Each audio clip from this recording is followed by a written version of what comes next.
Hello, and thank you for being here today. Today we are discussing tips and strategies to reduce food waste at home. Waad ku mahadsantiin maantan imaashadiina waxaan u imaanay maantan inaan ka hadalno xagga oo cuntooyinka si loo kala habeeyo xagga oo guriyaasha habkii oo loo karinayo. We are joined by Hamadi Mukoma of RISE to provide live interpretation of this webinar in Somali today.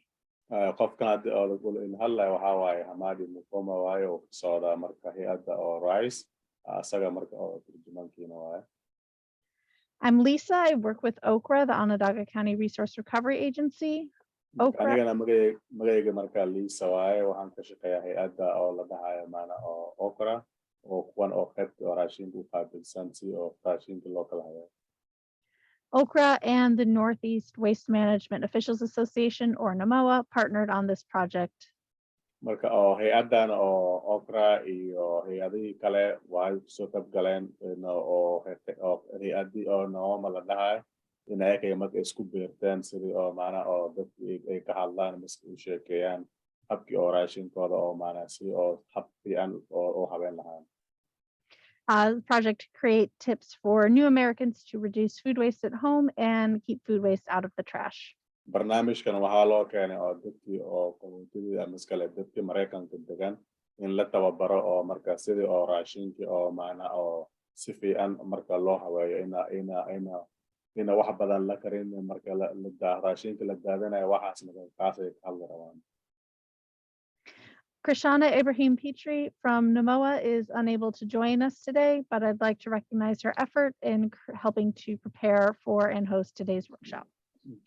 Krishana ay ka socota hay'addii NEWMOA marka maantan oo barnaamijkan kama soo qaybgelin tan kale ayay qabatay laakiin ayadana marka way ka hadashay wixii oo marka oo fikradeeda.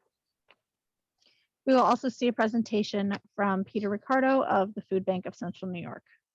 Waxaa jira qof kale dhahayo oo Peter Ricardo asagana ka socota qaybta oo raashinka oo food bank la dhahayo kaasna asagoo ka hadlaya marka oo raashinkii oo habkii oo si fiican loo karin lahaa iyo in yar adiga oo karta si u karin lahayd.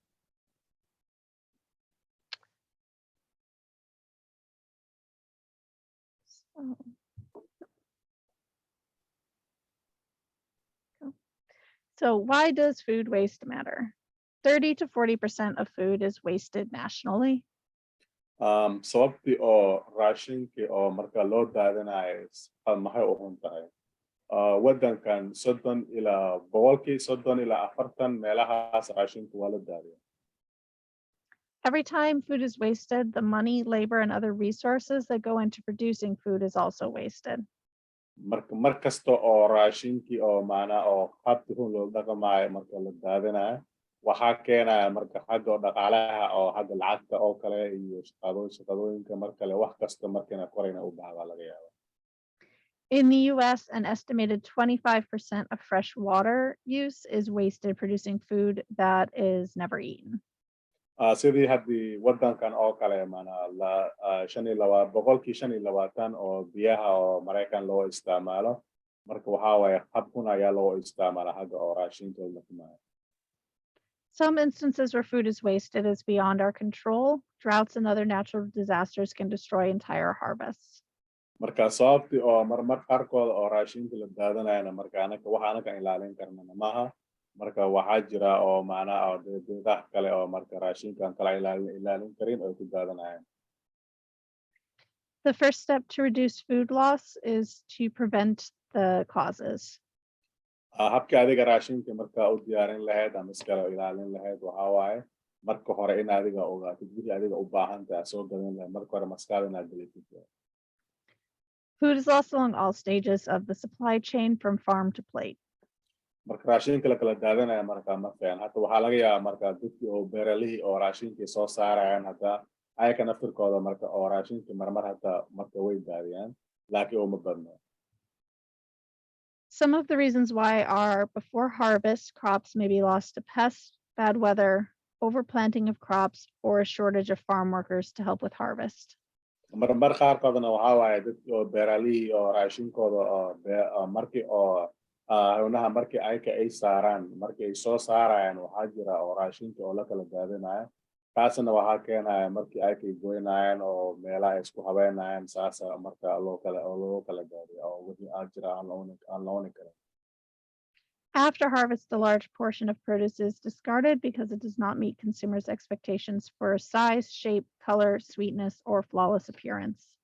taasna marka waxaa ka mid ah marka raashinka la daadinayo miska la tuurayo waxaa waaye haddii oo dhadhankeeda haddii ay isbedesho miska haddii ay bolol haddii ay keento waxaas oo kale taas waa la daadin karaa marka waxaa la ilaalin karta maaha. When food is processed and packaged for sale, edible parts such as skin, peels, and fat may be trimmed and discarded. marna waxaa jira marka raashinkii oo meelaha oo sida istooriyaasha la geenaya oo kale waxay galinayaan marka baadooyinkay galinayaan marka sidii aan halaabay waxay ka saaraan sidii saliid oo kale wixii oo loo baahnaan ay ka saaraan marka saas marka finjeelkay galinayaan. Grocery stores try to keep shelves full at all times, even if it means stocking more food than they can sell before it spoils. sida dukaamaha waaweyn oo kale oo raashinka lagu kala gadanaya meesha markaad taagtid shalfooyinka kule marka raashin meesha way ku dooda waxaa loogu talagalay marka haddii marka raashinka ay ku jiraan waxaa loogu talagalay marka dadka imaanayaan markastoo markay imaadaan marka wixii ayaga u baahan yihiin marka inay ka helaan meesha. And restaurants tend to serve large portions, which may not be fully consumed in one sitting. sidii oo maqaayadooyinka oo kale marka aad taagtid raashin waxaa lagu keenaa wax badan in yar ayaad doonaysa inta kaana marka waa la doonaa. Food is also wasted at home. 21% of the trash in Onondaga County is food. marka mar qaarkoodana guriga inta u badan marka waxaa lagu daadiyaa oo guriyaasha ayaa lagu daadiyaa sidii oo degmada anakaan degan Onondaga County marka adiga oo boqolkii 20 raashinka guriyaasha ayaa lagu daadiyaa marka. Some tips on how you can prevent food from going to waste are to buy only what you need. sidii adiga aad kala ilaalin lahayd oo raashinkii oo si aad u daadin lahayd waxaa loo baahan marka dukaanka aad tagtid wixii adiga u baahan tahay inaad soo gadatid. To meal prep and meal plan and save vegetable trimmings for soup, stock, or pesto. oo marka raashinka aad diyaarinaysa guriga aad joogtana waxaa la rabaa marka wixii adiga u baahan tahay inaad diyaarisid wixii adiga cuni karta marka inaad diyaarisid taasaa loo baahan. We created a series of short animated videos to help convey these tips and strategies. We'll be playing the Somali version, but please check the links for the English videos in the links in the chat. kole waxaa jira video yar ay soo socotaa videogaas marka waxay idin baraya marka habka raashinka oo marka loo kala daadanayo sidii wadanka anaga aan ku jirna videogaas markaad daawatid kabacdi haddii waxa u baahanta waxaa ku jira maanaa oo sidii websitegan oo kale ayay ku jirtaa marka meesha waad kasoo daawan kartaa.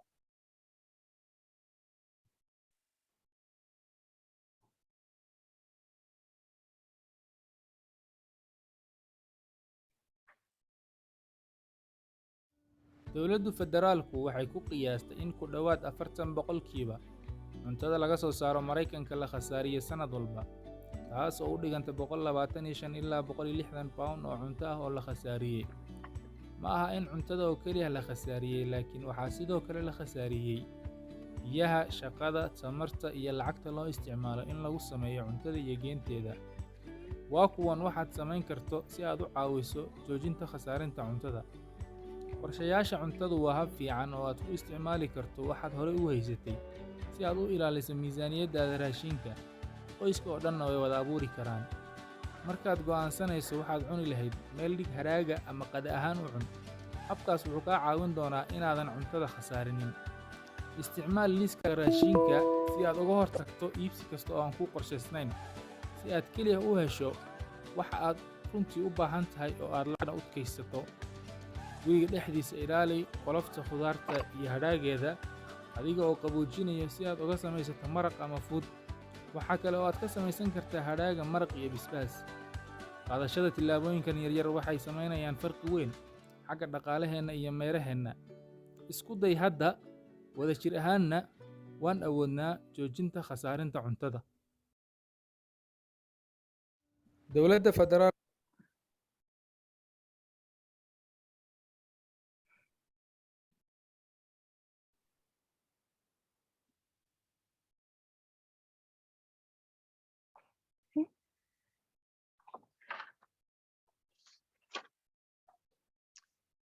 Food stores and consumers regularly throw away food that is past its sell by, best by, or use by date. raashinka la khasaarinaya marka maalmaha badan waxaa loo khasaariyaa sidii oo raashinka habkii loo diyaarinaya habkii loo cunaya iyo wixii ayakay diyaarinaya saas ayaa loo khasaariyaa. Date labels are a manufacturer's recommendations for peak quality and generally have nothing to do with food safety. sidii oo dadkii raashinka soo saarinta oo raashinka oo wadanka marka kuwaas ayaka maanaha oo ma ilaalin karaan habkii oo raashinka loo isticmaalo oo guriyaasha. Often, foods are perfectly edible after the expiration date. hatma markaa waxaa jira oo raashinkii oo la khasaarinaya waxay leeyihiin markiina oo taariikhdii lagu talagalay markiina ay dhaaftay. You'll see the same introduction in this next video. However, new content about date labels will follow. We'll be playing the Somali version again. Please see the chat for the links to the English videos. marka videogan yar ay soo socotaa marka waxaad ka daawan kartaa habkii oo raashinkii loo khasaariyo oo wadanka aan ku jirna oo dadka ay leeyihiin oo marka taariikhdii waa la dhaafay way tuuraan marka saas oo looma isticmaalo kale wixii oo dheeraad badan marka videogan soo socod fadlan daawo. dowladda federaalku waxay ku qiyaastay in ku dhowaad 40% cuntada laga soo saaro Mareykanka la khasaariyo sanad walba. taasi waxay u dhigantaa 125 ilaa 160 bilyan oo pound ah oo cunto ah oo la khasaariyey. ma aha oo keliya in cuntada la khasaariyey, laakiin sidoo kale waxaa la khasaariyey biyaha, shaqada, tamarta iyo lacagta loo isticmaalo in lagu geeyo cuntada. waa kuwan waxaad samayn karto si aad u caawiso dhammaadka khasaarinta cuntada. waxaa muhiim ah in la fahmo waxa ay dhab ahaantii ka dhigan tahay calaamadaha taariikhda ee baakadaha cuntada. calaamadaha taariikhda badanaa waxay ka caawiyaan dukaamada inay go'aansadaan goorta la iibinayo shayyaasha. timirtu dadka uma sheegi karto goorta la cunayo. ma jiraan xeerar ku saabsan sida taariikhaha loo dejiyo use by, sell by, best if used by iyo taariikhaha kale waxaa go'aamiya soo saaraha. calaamadaha taariikhda kuma xirna badbaadada cuntada oo had iyo jeer ma muujiyaan xaaladda dhabta ah ee cuntada ku sugan tahay. calaamadaha taariikhda laguma xukumo sharciyada federaalka ama gobolka. nafaqooyinka dhallaanka waa cuntooyinka keliya ee ay dowladdu maamusho calaamad taariikhdooda. marka taariikhda calaamaddu ay dhaafto, cuntada weli way bad qabtaa waana la cuni karaa. tani waxay keeni kartaa in la tuuro cunto fiican sababtoo ah taariikhda calaamadda ayaa la dhaafay. tilmaam wanaagsan oo muujinaysa in cuntadu xumaatay in kale waa xaaladdeeda. inta badan cuntooyinka weli waa kuwo tayo sare leh oo ammaan ah in la cuno in muddo ah kadib taariikhda ku taal calaamadda. tusaalooyinkaas waxaa ka mid ah caanaha suusac ah iyo jiiska 7 maalmood ka badan hadday dhaafto taariikhda calaamadda. ukunta 3 toddobaad iyo ka badan. cuntada qasacadaysan ama sanduuqaysan 3 bilood iyo ka badan. waa ammaan in la gooyo caariyada ku dhalata cuntooyinka qoyaanka yar leh sida jiiska adag.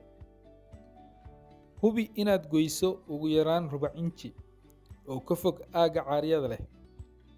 si kastaba ha ahaatee, cuntooyinka qoyaanka badan iyo kuwa dalooshan sida jiiska jilicsan iyo rootiga waa inaan la cunin haddii aad ku aragto caariyada dushooda. markasta oo ay suurtagal tahay, bacrimi cuntada oo aan la cuni karin. weydii wakaaladda qashinka ee deegaanka sida iyo waxa la bacriminayo. tijaabi ukuntaada adigoo gelinayo biyo. hadday sabeeyaan way xun yihiin, hadday quusaana way wanaagsan. ku kaydi cuntada cusub gadaasha waxa aad horey u haysatay si aad u hubiso inaad isticmaashid cuntada duugga ah inta ay weli wanaagsan tahay. waa ammaan in la cabo caano ilaa ay ka bilaabayaan ur xun. xasuusnow inaad ku kalsoonaato dareenkaaga markaad go'aaminayso inay cuntadu xumaatay. qaadashada tillaabooyinkan yaryar waxay samaynaysaa farqi weyn dhinaca dhaqaalaheenna iyo meeraheenna. isku day hadda oo si wada jir ah ayaan u joojin karnaa dhammaadka khasaarinta cuntada.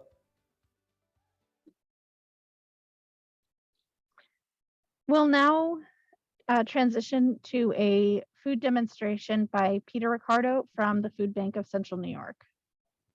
kolay haddana waxaan isku diyaarinaynaa ina oo barnaamijka u gudbino ninka la dhahayo marka oo Peter Caro asaga marka oo si fiican oo la tababar doona habkii oo raashinkii oo loo diyaariyo inta qaybta adig u baahantay aad diyaarin kartaa aan raashinkaada aan ka saarnay kaasa marka tababarkeeda ayaa hadda aan fiirnayna insha Allah. Peter is production donations manager of the food bank, and will be demonstrating how to use food scraps in a vegetable chili and how to properly cool and thaw leftovers.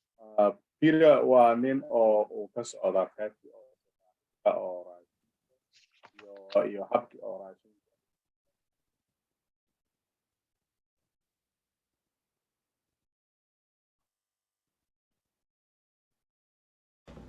Hi everybody, I'm Peter Ricardo, Product Donations Manager and Chef at Food Bank of Central New York. Hello everyone, qof walba magacayga marka waa Peter Ricardo waxaan ka socdaa qaybtii oo food bank. Hamadi, your microphone is cutting out. Anigana marka raashin. Sorry? Your microphone's cutting out a little bit. Okay. Let me start over. Okay.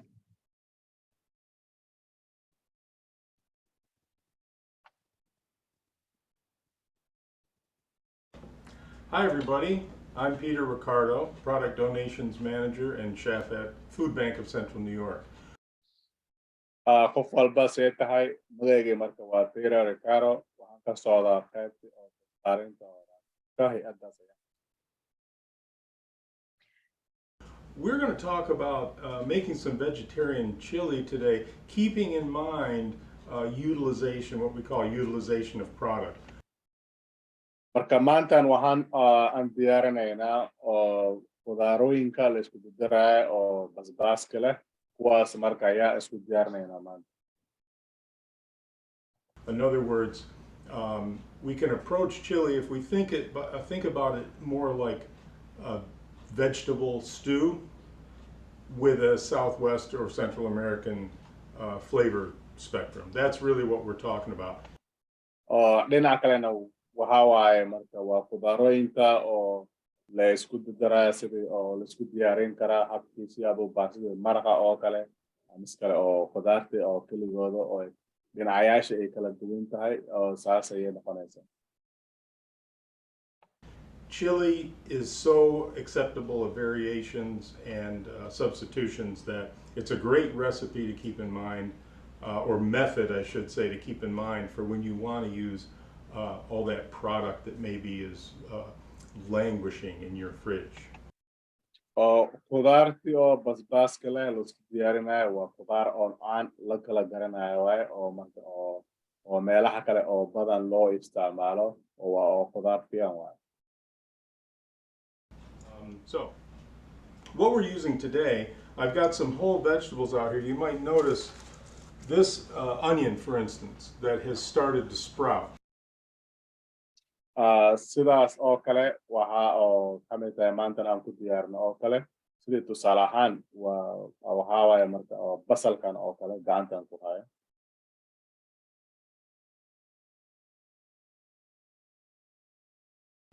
Absolutely nothing wrong with it. It's just getting a little bit aged in the bag and it's going to start to sprout. There's no preventing that. But certainly usable. Basalka markaa fiirisid marka waxba dhib ma qabo laakiin meesha boolka ayay u socotaa laakiin weli waa la isticmaali karaa kaas macnaheedu waxaan ka wadahay basalka marka way fiican tahay marka tan oo kale meel ayaan ku dhigay. Also the pepper was, this was pulled out of retail because of that little spot. Not a problem. We'll get rid of that. Okay, pepperkan waxa waaye barbarooniga waaye oo jaalaha kaasna marka oo weli marka way fiican tahay qaybteeda marka aan fiiriyo marka taas waa la isticmaali karaa lama tuurayo. Keep a compost container on your table while you're working. Markaa shaqaynaysa oo jikada aad ku jirta waxaa la rabaa marka inaad isku diyaarisid oo baaqul yar ah dhinaca marka dhinacaaga inaad dhigtid. Where's that onion? Again, a sprouted onion. We're going to go as close as we can and save that little green bit. marka oo basalka ayaan soo qaatay waxaan sameeyay oo meeshii oo meeraha ay ka soo baxaysa meesha ayaan gooyay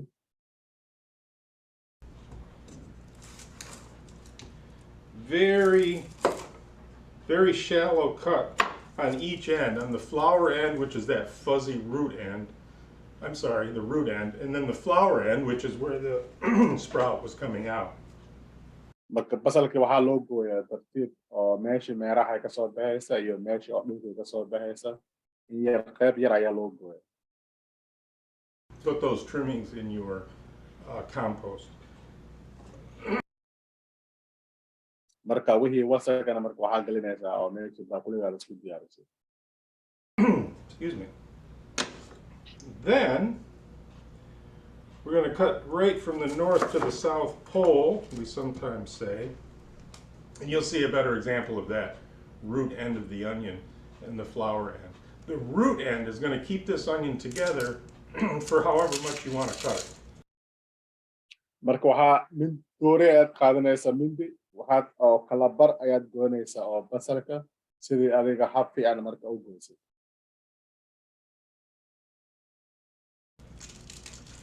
These skins I'm putting in my compost container, but you could put those in stock.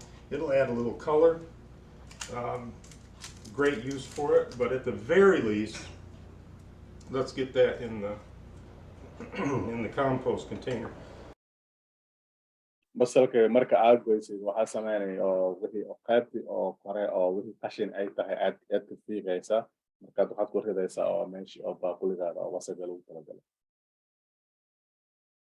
Now you'll get in a lot of these older onions, you'll get this where it's partially starting to turn to paper skin there. Very carefully, I usually give it a little bit of a cut like that, and you can peel just part of it off. You don't have to lose that whole layer. Again, stock or compost for that. kolay isku taxadar marka waxaa jira basalooyin oo badan ay duqoobeen markay oo meesha aragtid oo qasaa meesha aragtid oo bolalkii marka ay soo bilaabayaan in yar marka toore kala jar habkaas le qaybtaas la iska saar basalkana waa isticmaali kartaa kulma toori waxaa basal kulma tooreysa Then you do what we call radial cuts, and you're going to go in the onion like so. Make a few cuts longitudinally, but look, it's still one, it's just an onion, still holding together. markaad oo waxaa tooreyda qaadani midida marka kala bar ayaad jiraysaa sidii afarta dhinac oo kale ayaad jiraysaa Now you can cross cut it without the thing falling apart. So when you're done, all you have left is that little bit of a root piece. Stock, compost. What else? We've got marka mindigaada qaadnay haddana oo basalkii si fiican ayaa in yar ayay u kala jiraysaa sidii oo marka habkii adiga u rabtaa marka u karin lahayd where's that pepper? So you want to get rid of, obviously, the part that's gone off. It's going to get moldy. Cut a, fairly generous bit of that out. And then it's compost. halo barbarooniga qaad waxaa sameynaya oo meesha oo boolka ay bilowdeen meesha la doore mindi yar kala gooy iska toor Now, there's a million ways to cut a pepper. As many chefs as you have, there's that many ways to cut a pepper. Personally, I like to cut off the end, and then you can cut what I call the shoulder of the pepper, like so. marka oo barbarooniga waxaa jira oo maanaa qaybyaal badan oo loo kala jari lahayd marmar waxaa sameynaya waxaad ku bilaaban kartaa jaritaanka si dhinacayaasha oo kale miskale meesha oo feeraha miskale meesha oo kor oo meesha waqtiga ka soo baxaysa markaad habkii adiga rabto waad jari kartaa And this is if you're just in a hurry and you want to be quick. When you cut those shoulders off, you'll see those segmenting bits of membrane that you can trim, because now you can see them. So boom, I'm just going to go in and trim those. And then you get that centerpiece, which is all done. Compost. marka barbarooniga markaad kala goynaysa waxa waaye oo dhinacayaasha marka aad goysid wixii gudaha ay ku jirtaa warqad karta kabaadi oo mindida ayaad qaadanaysaa dhinac iyo dhinac ayaad kala bixinaysaa qaybta dhexda ku jirta ayaad tuuraysaa marka. Now you've created some flat bits of pepper. Pepper skin, believe it or not, is extremely tough, and it contributes to dulling your knife. So you want to always cut with the skin down. marka tooreeda marka mindida ayaad qaadanaysaa waxaa sameynay markaas ayaad marka kala jar ayaad bilaabaysaa. Make some cuts that way, cuts crossways. And if let's say I want a half a pepper. No, I'm going to cut the whole pepper up, and I'm going to take those cut up bits. We can take those into a multiple use container for the freezer.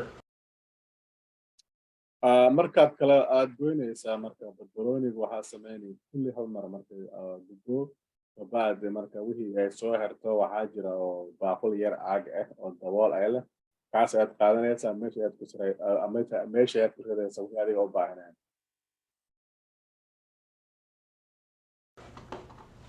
Like so. I like to put just a little bit of vegetable oil and mix it up a little. In that way, it breaks apart more easily if you want to have this be sort of a general container in the freezer that you might not use 100% of it. You can go in and get a few, quarter cup for an omelet or whatever, but that's in the freezer and keeping you in good shape there. markaad waad qaadanay waxaa sameynay marka oo finjijeerkii markaad gelisid oo kabaadi caagi markaad gelisid waad qaadanaysaa waxaad geynaysaa oo marka finjijeerkaada daboosha ayaad kor saaraysaa waxaa u isticmaali kartaa beri marka u baahantahay adina u isticmaalay. These portobellos were in the markdown bin, getting a little tired. Far from bad, they're just not 100%. kuwan waxaa waaye oo raashimooyinka dhulkay ka soo baada kuwana marka bool wiil ma gaarin weli waa la isticmaali karaa. So hold it firmly, a little light pressure, and you get the stem. The cap, they're so beautiful, large. I'm going to put a little vinaigrette on this, let it sit for 5 minutes and grill it, and then you could serve the chili in it. Okay, a little more interesting presentation maybe. marka daboosha ayaad qaadanaysaa aad kala bixinaysaa hadhow marka waxaa loo isticmaali karaa wixii adigaad karinaysaa oo basbaas marka meesha aad gelin kartaa dhib male. Okay, so that's all those veg. Let's look at what else we've got. marka wixii khudaar idin sheegay marka intaas waaye hadda wixii kale haddana aan haysan ayaan firinayna. Chili, normally you would put in some beans. I got some black bean pinto, which is the most typical, and some chickpeas or garbanzo beans. I just mix them all together like so. marka basbaasti oo khudaarteeda miskale maraqteeda marka la diyaarinayo marka qarkood waxaa loo baahan marka in lagu diyaariyo sidii oo digirta oo kale maraagada oo kale lagu diyaariyo marka taas waxaa jira oo kuwan oo gasayaasha ay ku jirtaa kuwaas ayaa loo diyaariyaa saasaa lagu kariyaa. Mix, and that's going to be fine. We also sometimes you will see corn. So I've got some regular kernel corn. These marmar qaarkoodana marka waxaa lagu diyaariyaa oo sidii oo sida hawsha oo kale lagu diyaariyaa. Maybe vegetables that were on sale or you had them left over in the freezer from another meal. And again, chili, what a great opportunity to use it up. sidii oo grilled baruurta oo kale soo fiiqa kuwaas oo kale jaalaha oo kale kuwaasna waa lagu daraa in yar sidii oo maana oo marqaada miskale khudaarkaada markay ku fiicnaato si fiican dhinteeda. Had these sauteed peppers, sausage and peppers, but they were left over, so I stuck them in the freezer, thawed them out for this dish. Obviously, peppers are great in chili. We can do kuwan waxa waaye papa macnaheed waxa waaye marka waa bahal oo sidii basbaas oo kale marka oo la guguubay waaye oo meel la dhigay taasna hadda waa la isticmaali karaa saasay leedahay. do that. I will mention the tomato product. I didn't have any fresh tomatoes, but I used a couple different, petite diced canned tomatoes, whole tomatoes. You could use tomato sauce, I suppose, if you want. But some tomato product in chili is obviously appropriate. marka oo nyaanyihiina marka waxa nyaanyo fiican marka oo ma qabin laakiin waxaa isticmaalay oo nyaanyihii oo habad gasacda ay ku jirta kuwaas ayaa isticmaalay shiid maaha waa nyaanyo kale. Let's assemble. intaas waa tusaale waaye. Okay, so when we go to the range, a common error when people are starting a recipe is they don't let the utensil, the pan, get hot enough. markii aan isku dhawaano xagga jikada marka oo la isku diyaarinaya marka waxa kariska marka oo sidii oo markii aad saartid maana oo naxaskaaga jikada looma baahan inaan kuleel aad inay noqoto looma baahan. If you and there's some oil in this pot, if you just start throwing the food in before it's heated up, the food is going to absorb that warm oil. It's not going to sear. It's going to be very difficult to get that pot back up to temperature. markii oo naxaskaaga jikada aad saartid waxaa la rabaa marka in yar inaad sugtid saliidda markiina kuleel ka noqonaysid kabacdi oo haddii kuleel si fiican ay noqoto oo meeshii lagu talagalay kabacdi marka waxaa samaynaysaa oo marka wixii oo basalkaaga farkaaga meesha aad ku tuuraysa saliidda haddii oo si fiican kuleel haddii ahaanin waxay noqonaysaa markii waxa wixii lagu shubo marka saliidda yaa cunaysa. So almost to smoky, then we can add what I would call the harder vegetables. Onion, peppers, we'll throw that broccoli in there, celery. markii isku diyaarisid oo raashin oo naxaskii diyaar inay noqotid waxaa samaynaysaa oo basalkaaga wixii khudaarkaada kulli marka meesha ku rid. It's getting to a point where I would give it another stir, and you can hear that noise. It will pick back up and get louder. wad maqashaa meeshii ay saaran tahay naxaska sidii oo maana oo qayli ay samaynaysaa wad maqashaa. And that's what you want. You want that loud hiss, and then it's going to die down, and it's going to tell you, oops, it's time for the next step. So we got. naxaasta markii ay bilowdo oo kariskeeda waad dareemi kartaa oo jikada markii ay saaran tahay qayligeeda ay isbedesha marka waad dareemi kartaa in hadda wax kasta oo inay isu karinayso. Those things in there. I would now add the softer vegetables. Oops, don't want to forget the garlic. That can go in right now. Okay, hadda waxaan rabaa in aan isku daro oo khudaarta kale waa hilmaamay laakiin tunta kuma darin waxaan rabaa hadda in aan ku daro. Then we'll throw in that zucchini, the corn, and the mushroom.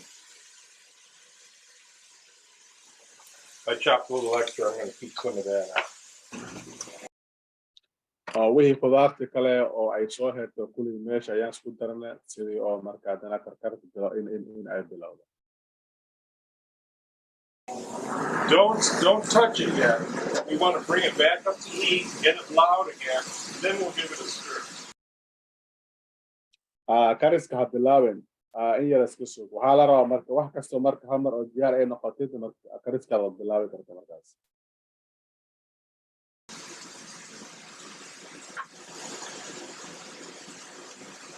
We also have to remember remember we had some peppers left in the freezer. We're going to use those.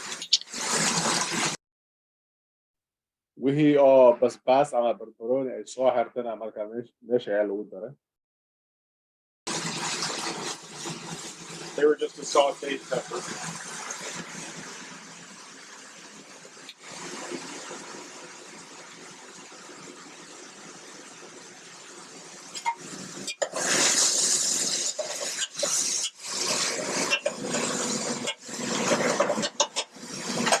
While that's heating up a little bit, I just want to show you earlier,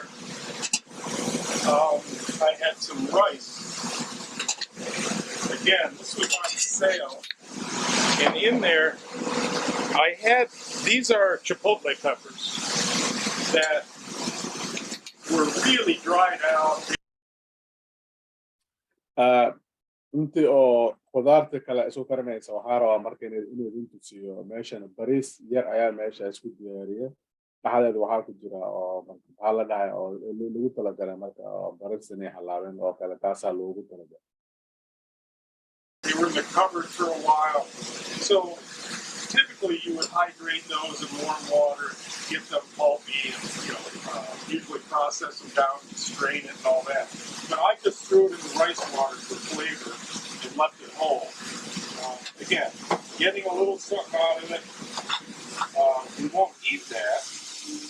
Marka waxaa lagu talagalay inuu bariista la isu karinayo marka la isu keeno iyo marka oo bariisti oo marka diyaar ay noqoto sidii oo khudaarteeda loogu daro baxasha kalena marka in banaanka laga saaro. Now that it's done its job, we'll go in the compost and not be wasted in landfill. Baxashi oo haddaay oo bariisti ku dhex jirta waan soo fuujiye waan ka saare marka taraashka yaan geey marka taas looma baahan.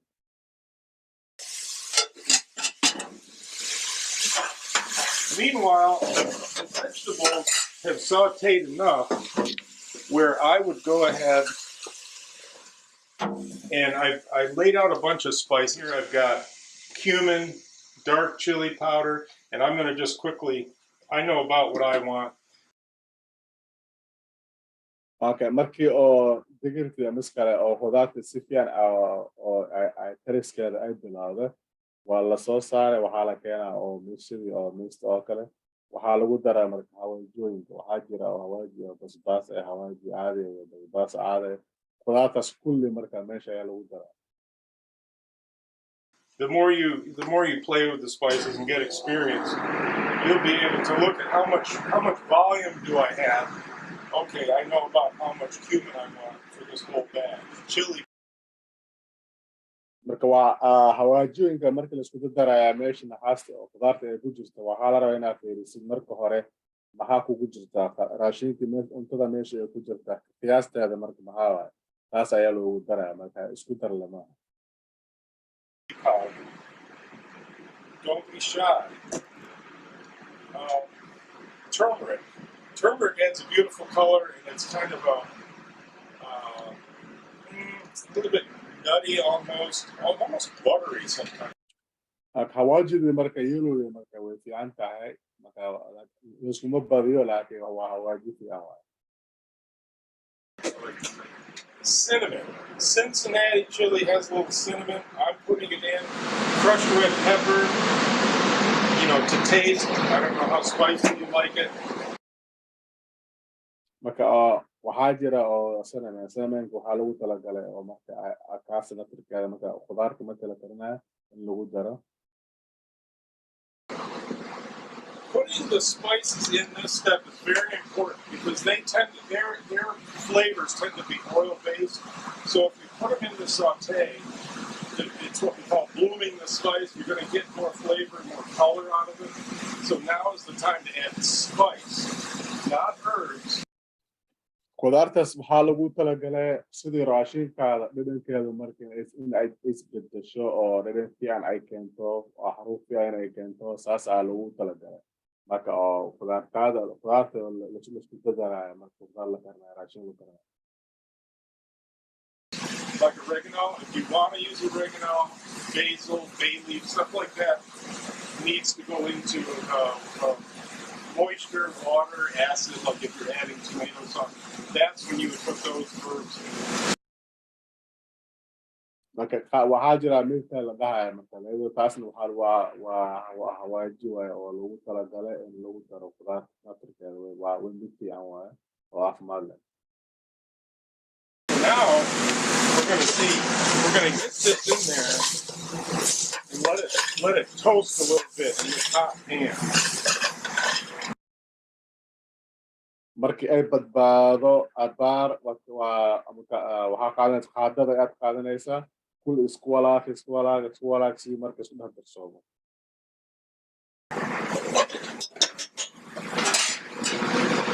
That'll keep working. The next thing you put in to do what we call deglaze. Now is when you incorporate your tomato product. And we'll do it all. We can do it all. Now you can see when you stir it, that's going to deglaze the pot. You'll see the pot will start to get clean on the bottom. marka waxaa lagu daraa oo sidii oo yaanyihii oo kale waa lagu daraa kadib si fiican ayaa loo walaaqaa marka meesha isku dhex darsoomo. Like so. You're getting all that flavor off of there, and you're frying out some of the acid of that tomato and making it a little sweeter. markaas waxaa karinaysaa sida yaanyihii oo kale waxaa ismihii sunta ay ku jirta inaad ka saartid si fiican u walaaqtid iyo khudaarta dhexdeeda. Okay, so we're frying out the acid of the tomato, we're deglazing the pot, and at this point, all we have left are the beans, or the bean mixture. Now, we use canned. wixii hadda loo soo herto waxaa waaye digirta waaye digirta waa digirta marka oo gasaada ay ka soo baxda waaye. I encourage you to use dried beans for a couple of reasons. One, better cost effectiveness. You know, they're inexpensive. You aren't buying a lot of canning liquid, which I would not put in the recipe, so that gets wasted, dumped out. Rinse off the beans and you put them in the recipe. laakiin waxaan ku dhiirigelinayaa in adiga oo digirta marka aad karinaysa inaa isticmaashid digirta kale oo gasaada aan ku jirtan injector inaa isticmaashid waayo waxaa waaye kaas raqiis waaye oo haddana oo qaybtaada u baahan tahay iyo saas wax ku diyaarin karta saasay ku fiican tahay. So if you use dried beans, you skip that whole step, and you're buying beans by the pound for beans, not beans and liquid. So we'll throw those beans in there. marka oo digirtii oo inject isticmaal taas ayay ku fiican tahay kole digirtii wixii gasaada ku jirta meesha ayaan ku daray oo naxariis.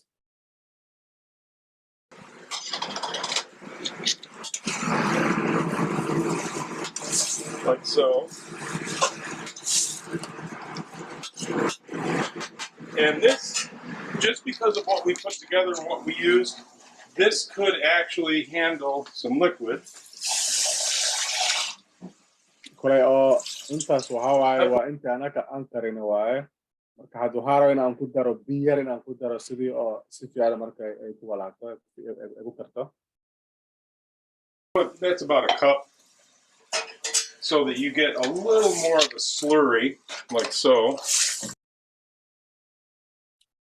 marka waxaad ku daraysaa adiga biyo in yar ayaad ku daraysaa si fiican markay ku karto raashinkaada. And make sure I like to take it and stir it up on the edge of the pot, because you don't want all that stuff that sticks to the pot. That's good flavor. So you want to capture all that. marka wixii oo raashin oo miskale khudaar dhan oo naxaasta oo argagaheeda marka aad qabanaysa taasidaan kuli soo hool marka khudaarta ku dadar waa maraq fiican waay taas waa mid loo baahan waay. Like so. And then, if we may, through the power of pre-preparation,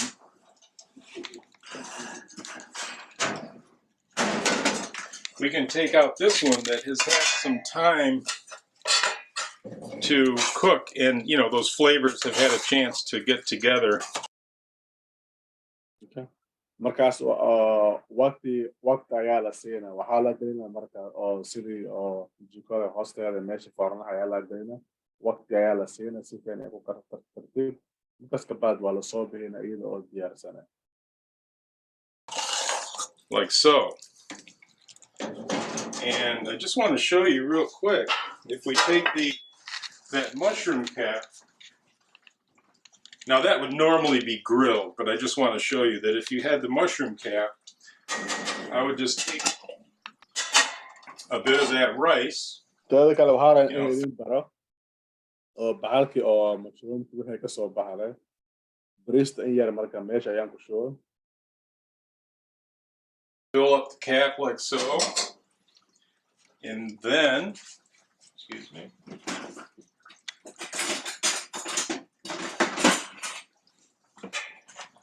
and you can go right on the rice with your chili.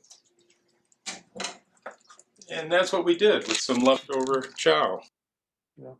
markii khudaarkaada markaad diyaarisid waxaa samaynaysaa oo in yar aad cuni kartaa aad dhamaysin kartaa ayaad meeshaad ku shubaysa kabaadi marka cuntadeena meesha ayay ku dhammaatay raashin kaliskana maanta So now we've made our chili. Maybe we've had dinner, we've had some friends over, but we made so much. And you know, we're definitely not going to waste this chili. So, hey, I could eat it again tomorrow. So we'll take a marka oo raashinkeena waan karinay waan casheynay marka hadda waxaa noqotay raashin ayaa soo hertay raashinkii ay soo hertay looma baahan in la khasaariyo maana la daadiyo waxaa la sameynaa marka meel ayaa la geynaa smaller container, and in the interest of time, I'm going to go ahead and do this, but you would want this cooler going into the plastic. But so we put this, I mean, this is generous. You know, we have, could fit almost a couple cups in there. okay waxaa sameynaa marka oo caag yar oo dabool leh ayaad raashinkii ay soo hertay meesha aad ku shubaysaa inta adiga daadin lahayd ilaan beri way ku anfan doonta waa cuni kartaa This isn't cooled yet, so I'm going to leave the lid off. We want this about just sitting out in the room until it drops down to 70 degrees or so. marka banaanka ayaa la dhigaa markii bisadeer lagu shubo raashinka iyadoo kuleel waayo marka darkiisa marka lama gelin karo waxaa la sameynaa banaanka ayaa la dhigaa markii qaboobto markas darka la dhigaa Then we can cover it, throw it in the fridge, chill it down to 38 or whatever your fridge is set for, and you're all set for lunch. Or at that point, you could freeze it. marka wixii frijideerka marka ku diyaarsan qaboobteeda marka saas ayaad frijideerka ku gelinaysaa marka iyadoo kuleel hadaa gelaysa marka inay ka halawdo laga yaabo But please never go with something warm directly into the freezer. You're going to have issues with that. Basically what happens is it'll freeze on the outside, which actually will insulate what's left at the core, and you're going to get some bacterial pathogenic growth, and it won't be the happy moment. laakiin waxaa oo waan kaasiina marka raashinka iyadoo kuleel ay tahay frijideerka hadgelinin waayo markaad gelisid raashinkaada inay ka halawdo laga yaaba amiskana inay kuu keento marka bacteriyada oo kale hadhow markaa cuntid xanuunka inay kuu keento laga yaaba Moment when you have it for lunch next week. So you've got that one, or if you're just going to sock it all in the freezer again, you'd fill this up,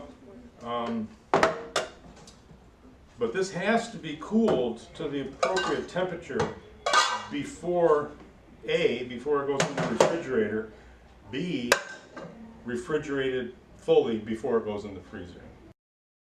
okay teeda kale waxaa rabaa marka oo raashinkaas ina oo wixii ay soo herto kulli in la qaato inaa frijideerka la geliyo inaa meeshii ku sugnaato ilaan haddii banaanka la dhigo inay marka ay halawdo laga yaabo And if you can, you know, find the container that's as close in volume as you need for what it is you're storing. And that's it. Happy cooking. waad dabooleysaa kabacdi marka meeshii loo habboon ayaad gelinaysa marka cunto karis waan taasay nagu dhammaan.